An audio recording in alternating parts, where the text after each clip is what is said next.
Well, Susie is psyched with how her newly wrapped headers complement that gigantic 4-cylinder engine. And I think the pewter color of the wrap looks a whole lot better than a coating of rust. And I don't believe for a second that these are going to affect how the bike runs or rides, but it's certainly more than a good excuse for another shakedown cruise. Let's go. When I first changed the pipes on this bike, I worried that it might not run as well and that I might have to retune the carbs to match the pipes. Mainly, though, I worried that it wouldn't sound as good as it did with that ugly aftermarket 4-into-1 pipe that I had been so eager to get rid of. Turns out the bike sounds fine. Now, instead of being quite so loud and raspy at higher RPM, it just gives out a nice rumble. And as far as running goes, it runs beautifully. In fact, it used to backfire quite a bit. I don't think the previous owner retuned after adding those pipes. It still might run a little rich, but the backfiring's gone. And sitting at traffic lights or just at idle, it barely makes a sound. It's perfectly appropriate. People don't wince when they hear you coming. They seem to give a nod of approval now and maybe a little smile. I also think the factory pipes look so much better. They're symmetrical, they're shiny. They just give the bike a more original look, even though this machine has been modified somewhat.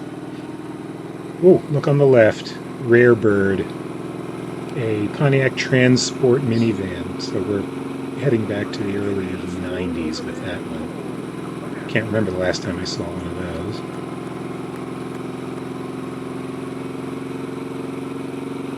those. Despite a pretty gray day, the scenery's quite nice today. It's late October, the leaves are really at their peak around here, so even when it's cloudy and damp, it's still worthwhile.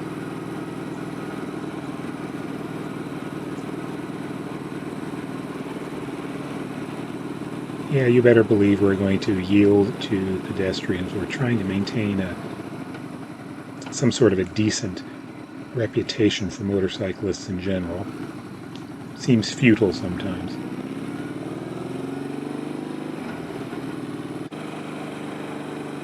As you might have guessed, the idea of road testing the exhaust header wrap is a little bit absurd because it's not going to affect the way the bike works at all, but it is a nice excuse to go for a ride. Don't really need an excuse to go for a ride. I mean, it's not raining, it's not freezing out, so why not?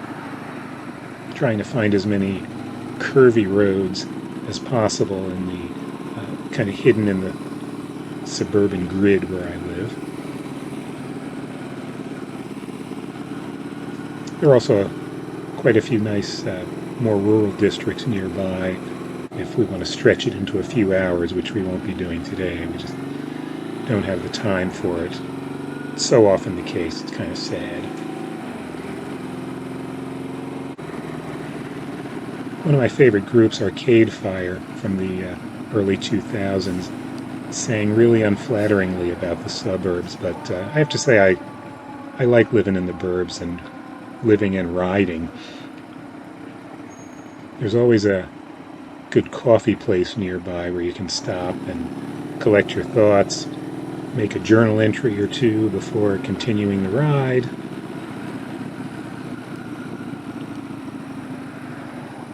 I'm going to check into one of my favorite spots now and see if we can kill a few minutes, maybe warm up a little bit before continuing on.